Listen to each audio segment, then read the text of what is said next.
All right, guys, how's it going? I'm with Kelsey Samples, who finished in top 8 at this weekend's PPG event here in DFW. Kelsey, you want to introduce yourself and let us know what you were playing? Yeah, name's Kelsey, as Sal has mentioned, and I was playing Janemba. The deck is a bunch of nothing. That's the point of the deck. I feel like you're playing Janemba to do something, you're playing it wrong. Mainly, the whole deck is based around the leader. Anybody that doesn't know, swing, doesn't matter what you swing at, leader or battle card, and your opponent mills 2 cards. Turn it over, same exact thing. Nothing too special, except for the leader negate, which if you don't use correctly will cost you the game, which it did in top 8. You have the basic super combos with the Goku and the Cell, pay 1 energy, draw a card. This is really good early game against a lot of matchups. Late game, they're okay. Especially just like Broly, you get into the like 25, 35k, you gotta tap multiple energies, which is fine because I run Zeno Button. Zeno Button saves a lot of turns into you tapping 3 if you want to play this or anything. You're safe with Zeno Button. Usually I don't do anything till turn 4, turn 5 anyway. And Zeno Button against Tien doesn't do anything, but Tien's trash. If you want to play Janemba and you worry about Tien, don't worry about Tien. Tien is nothing. Just don't pay for anything. Swing and pass. That's what you do with this deck. I play 4-at along with Dimension Magic. Like I said, unless they play Tien, you want to not tap your energy, especially if you're playing a Super Shinron or anything. So that way you can also play your 1 for 10s. That's the reason I played at 4. I play a total of 12 negates, 4 Whis, 4 Dimension Magic, 2 Mafuba, and 2 Spirit Swords, which we'll talk about a little bit later. Mafuba's good against anything big, except for the 8-drop Broly. But if they go into the secret, it can buy you a turn or 2. But once they get there, and if they're at 1 life, it can be pretty rough for any Janemba. Kami at 1, just in case they get big on you, or wide, I mean. Because if they get too wide and you don't have enough negates, survive that turn, you can blow the board up, make them restart the process all over again. But it's not the best card because they have to be at 4 and it only KOs 4 or less. That's the reason why I play the Vegeta. The Vegeta, they could be trying to play around Kami. They could be playing cards that are big like Broly or any other big card in the deck. As long as they have barrier, this will bounce it back to their hand. Decks like Super Shinron, they'll flood the board, and if you put cards back in their drop, they're just going to get it back. That's the problem with that. But if it's in their hand, then they can't use the effect of Child's Wish or anything like that. So putting it back into their hand, it actually has advantage. Another reason why you play this instead of 2 more Kami is because it's blue. That's good for leader negate, and that's good for just energy if you don't need it. You can't charge a Kami and then use, Spirit Sword or Dimension Magic. It becomes dead energy. So that's the reason why I run this at 2 instead of Kami at 3. This was put in the deck last minute because I figured I was going to see a lot of Kid Goku, and that's the feature rare Goku from Clash of Fates. It does work against Kid Goku. You play that out turn 2, you don't worry about tapping out. They don't have removal for barrier cards, so it's just there. The only time it ever left the board when I played against Kid Goku is because when I played Kami, and I just didn't want them to have that big of a board. I was getting greedy. It slows them down to the point where you can mill them out. They bring out their 3-drops, you negate that attack, and then you warp it with Demon Sword. But this card, I run 2 of, and I run a 3rd in my side, just because of how good it did against Kid Goku and how popular that deck is. Kid Goku's cheap as hell to run, so it was everywhere. Borgos, that's mainly for Super Shinron hate. You untap energy, your opponent discards an energy if they tap it on their turn. I didn't see any Super Shinron, so Borgos was just energy for, I don't know how many, 11 rounds, he was energy. I was hoping he would do some work, but luckily I was able to dodge Super Shinron all 2 days. Beerus he's good. He's good. He's not the best card for every matchup, but if they try to get cute with triple strike or dual attack or double, like triple strike, double strike, stuff like that, you just strip it away. And there's no better feeling than watching your opponent look at your life. You only have 2 life. They swing with some 20k beat stick or something like that, and then they pile on that with their entire hand, their entire field, and they drop down a Champa or a Kai to give it double strike, and you just tap 2 energy and play this card out, take away the double strike, you take 1 damage, and now they have nothing. People have to play around this card if they know you run it, because they know they can't go all in. And if they can't go all in, that means that I can use my combos, my Goku or Cells or my super combos to get over it and stay alive. It's a really good deterrent. Then we get into the Janembas.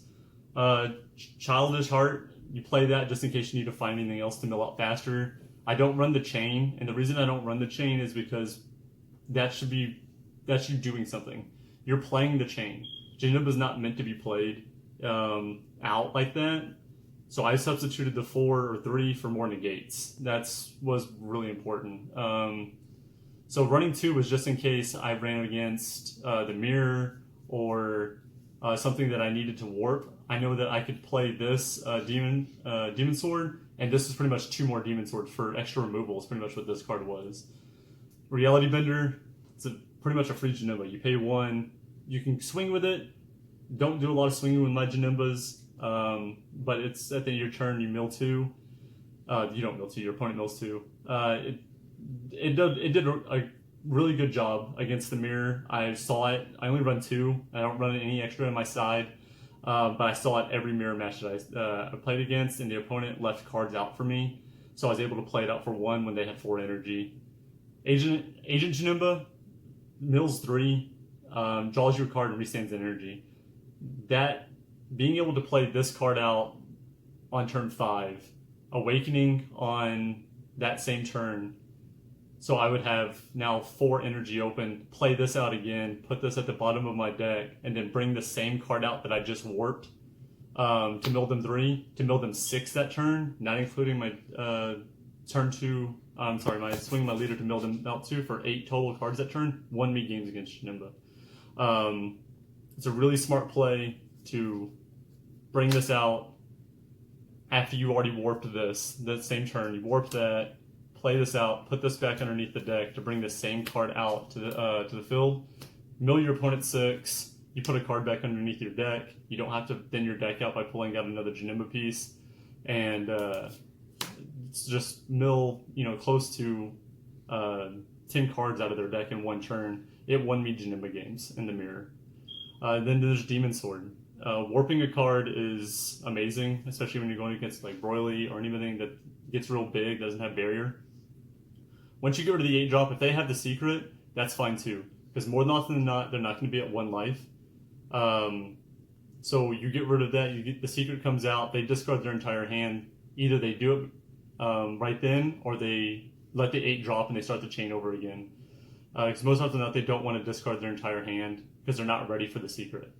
If you force it out of their hand, then the next turn, unless they can bring themselves down to 1, which sometimes they can, which we have answers for, you just Demon Sword again. Now against Broly, this card is amazing. This is my 12th negate. Of the 12 negates, I run 2. Spirit Sword, it says when you negate a card, choose 1 card that costs 2 or less and bounce it back to your opponent's hand. Now with Broly, they're real bad about wanting to play dangerously with their 1 life. So often they'll get down to 3, they'll play the 1 drop out, and then they'll take 2 life, they'll be at 1, and they'll bring the secret.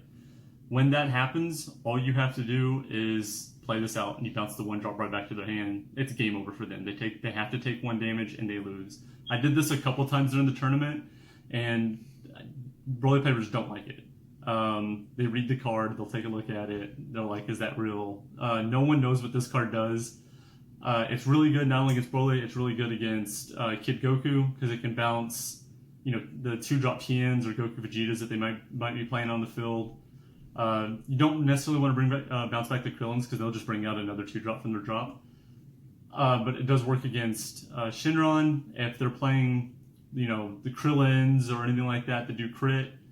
You can bounce them back to the hand as well. And like I said, against Shinron, it's really good to be able to put things back into their hands, so that way they're not in the dropper or on the field. I want to. So yeah, like the Spirit Sword, I actually should have made a little further in the tournament, but it was a misplay on my end. No shade towards Rohit, but it was good to see him make it all to the finals because of my misplay. But he definitely earned it. And but the Spirit Sword should have had me that game. I had 2 in hand. I meant to awaken, and I didn't. And that would have gave me the game, because when he played the 1-drop, I would have been able to play this. He would have batteringed. I would have leader negated in response, and then when he swung with his leader to try to get rid of the 1-drop, I would have done it again and won the game. I did, like I said, I did this a couple times already. I know it works. It catches Broly's by surprise. It catches everybody by surprise. They'll pick it up and they'll read it. So one question. Yeah. Why the King Kai over the Sparking Negate? I mean the Sparking Super Combo. Mainly because I rarely get 4. Or 5 cards in the drop before I'm at 4 life. You'll combo turns 1, turns 2, and you'll negate turns 2 or turns 3, and by then your opponent's already going off. And so, especially against Janemba, when you do that, you usually have like 3 or 4 cards in your drop, and that's not going to be enough. And when you get down to 5 life and you only have 2 cards in your drop, you're like, okay, they're going to hit me for 2. I'll be at 3, but then I won't have any cards in my drop to be able to use my super combos anyway. You playing this card, especially like I said against the mirror, means that I can play this and not worry about having to draw against the mirror, because you're gonna have 5 on turn 2. You'll play that out, protect your life, not have to worry about taking any damage, and you won't have to draw a card, because if you draw against Janemba, you lose in the mirror. You play 1 super combo, and that could be the difference in the game. But two games against Janemba, I finished with 1 card left in my deck. If I would have drew 1 extra time, I would have lost that game. So that's the main reason, but also because, like I said, getting to 4 in this mirror with everything swinging at you super fast is really easy. And with so many combo pieces being 1 for 10s, you can't necessarily get them in your grave fast enough in your drop zone. So you play this instead of that. I do understand the difference, but I prefer this. All right, cool. You want to go over your side real fast? Yeah, let me get that out real quick. So this is the side. Start with the Janembas. This one mainly if I saw the mirror. There's just 2 extra Janemba pieces. When you're playing the mirror, you want to be able to see your pieces in hand as often as possible. That way they're not getting milled. So having more Janemba targets is ideal. So that's the reason I ran 2. I wish I would have ran maybe the 1-drop Saki Demon instead of Tau, because this card was nothing the entire tournament. I didn't see any hand removal, hand destruction, and so it just sat there, taking up sleeves. I'm sure it might do work for me one day, but it didn't this past weekend. Vargos and Black Massan were mainly there for Shinron. Once again, I didn't see Shinron, so these were just cards that got taken up in my side. But they were there just for the extra hate. If they want to, special summon, discard 2 cards from the hand with black, or if they want to restand with the Bulma, you pop an energy. Neither one of them got any work, unfortunately. Godstrike Beerus, I run 1 in the main, like you saw. 1 in the side. This is probably the card I sided in the most, just because against Broly I played it quite often, and he shuts down the double strike, so it protects your life a little bit more. And when they're trying to go all in and they're giving something double strike, maybe with a Champa, you can take that away. It helps. Be warned about this card though; it does not stop leader double strikes. So if they give their leader double strike, this does nothing. It's just a 2 for 10, and you eat it. So it does not stop leader attacks. Future Rare Goku, I run 2 in the main, 1 here. This one was just for more Kid Goku hate. Like I said, it slows it down like crazy. They don't get the free Krillin drop when they bring out Krillin, so they still could. They're just going to sit there and do nothing with it. So they'll usually opt to not do that, and they'll use that 2 drop to bring out with Kid Goku a 3 drop, a 30k, and that's the reason why I played 2 Crisis Crushers as well. If you have both of these out against Kid Goku, you don't lose. They may pop this with Android 8 if they can get both out in one turn, but they're not doing much. They're going to sit there and twiddle their thumbs as you mill them out because it slows them down so much that they just sit there. Janemba does not have a hard matchup against Kid Goku if you play it correctly, which is pretty much don't do anything and just mill the right cards. True Janemba players know how to mill the right cards from the deck. Multiple times. I think out of 6 games, 6 matches that had secret rares in their deck, I milled out the secret rare at least 4 or 5 times. Some say that's luck. Some say I'm that good, but we'll let the judge be decided that. He said I was that good, by the way. That's all you to the judge. Anyways, but yeah, that's pretty much the side. Like I said, it didn't do a whole lot for me, but yeah, that's it. All right, Ben, you want to give us a quick rundown of your tournament over the weekend, matchups, what was hard, what was easy? My one loss day one was against the Janemba mirror. He played a bunch of double strikes. It was a very aggressive Janemba build. I've seen it before. I wasn't too worried about it when I was building the deck, and it bit me in the ass. He swung. He actually won game 1 by swinging with Saki Demon and giving it double strike, and I didn't have the energy to outbeat it. He got to 56, and I got to 55. So he's able to do that, and in game 2 actually milled me out. But that was just day 1. Kid Goku I saw 3 times day 1. Didn't lose a game to it until I played my friend V. Feel bad for V. Rest his soul. I milled out 4 of his Kid Gokus in 2 turns. He should have scooped right then, but he's stubborn. Broly is hard if they get the secret. If they don't get the secret and you play it correctly, you mulligan the right way. Usually it's 1 or 2 negates and 1 or 2 of your super combos, and you can get past anything that they throw at you after that point. What else did I play? I played a Golden Frieza deck. That was really interesting. It was probably my favorite matchup of the day just because it was a deck that I wasn't expecting to see, and it seemed like a really fun deck. Yellow-green, it was kind of hand destruction, but it draws so much that I think I had 8 life, and he had 6 cards left in his deck. So he's like, let's save some time. So he scooped. But good kid, and he realized that Janemba was a bad matchup for him.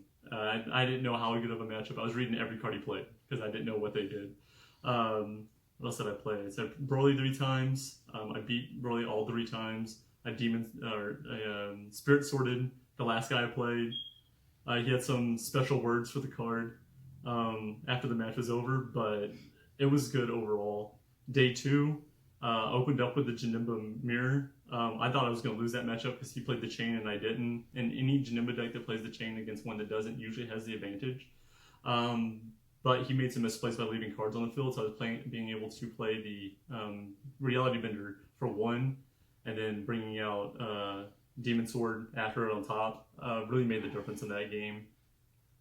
Negating at the right time too against Janemba, and that matchup saved me. I don't know how many times. He tried to so you could Sensu Bean, and I was like, that's not going to happen. I don't want you to resend energy so you can play more. And then I lost to Rohit, 2nd place. In the best 2 out of 3, I got game 1, he got game 2. Game 3, I didn't awaken when I should have, and it cost me. But I had 2 Spirit Swords waiting for him. Disappointed in myself, but it was a good day. It was good getting to see him win some money. He didn't get a mat. This is the mat that you get if you're good enough, or he wasn't good enough, so he didn't get it. But that's the deck, and I'd like to give out a shout out to the local players that I play with. DFW is a really strong local scene. Rohit coming in 2nd, super strong. I think we had like 6 people that we play with locals making top 50. And that's out of like 10 people we play with on a normal basis. So that was really strong. Carlos, Los, Sal, Daniela, Austin. I'm sure I'm missing some people, but I'm on the spot. But all playing them constantly, and then coming over to my house the night before, play testing really helped. And that's it. Oh, also, I'd like to give a shout out to Eggman. We sat next to each other the entire tournament, all the way into the top 4. He was a really chill guy, really cool. He gave me some prize support for sitting next to him for 8 rounds. But yeah, shout out to him. He's pretty chill guy. All right, well, congrats, Kelsey. Hopefully we see more from you in the future events. And that's it, guys.